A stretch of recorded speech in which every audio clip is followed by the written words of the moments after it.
Pozdrav ljudi, ja sam Zoran i dobrodošli u novu epizodu Kompasa. U današnjoj epizodi ćemo pokazati kako naučiti psa da legne. Uživajte u nastavku videa, idemo na teren raditi. Kao što smo već rekli u uvodu, danas ćemo pokazati kako naučiti psa da legne.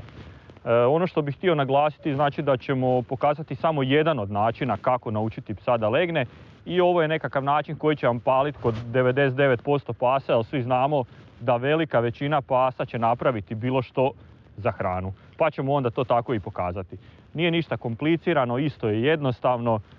Pokazati ćemo u biti iz sjedećeg položaja kad pas sjedi kako naučiti psa da legne, jer je tako najjednostavnije. Znači stavit ćemo psa u sjedeći položaj sa svoje lijeve strane.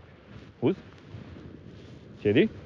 Uzet ćemo klopu u ruku. Znači kad budemo spuštali klopu, spustit ćemo ju malo ispred psa. Kad se pas spusti, kad legne, znači pustit ćete mu klopu i pohvaliti ga. Lezi. Bravo, curo. I to je to. Znači ništa komplicirano, super jednostavno. Možemo pokazati još jedanput. Evo ovako bočno. Sjedi. Lezi. Bravo, lezi, curo. Bravo. Bravo. Bravo, curice. Dobro.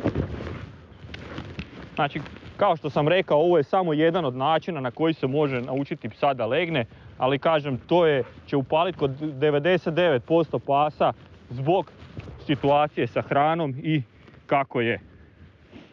Možete i dok stoji, lezi. Bravo, curo, lezi. Odi, bravo. Ali ako ste već naučili psa da sjedne, bit će vam puno lakše to za početak iz sjedećeg položaja. Lezi. Bravo, lezi. Bravo. Ne znam da li ste vidjeli, da li ste primijetili, ali nisam pustio hranu iz ruke dok kompletno nije legla, dok nije i guzicu spustila dolje. Znači kad pas je baš u ležećem položaju, onda ga nagradimo. Idemo još jednom iz sjedećeg. Lezi. Bravo, curo. Eto, to bi bilo to. Bilo je kratko, nadam se da ste nešto naučili.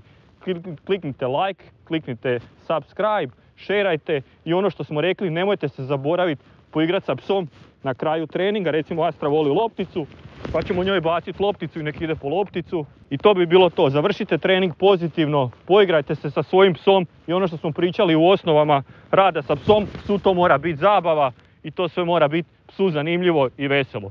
Vidimo se u nekom od sljedećih videa.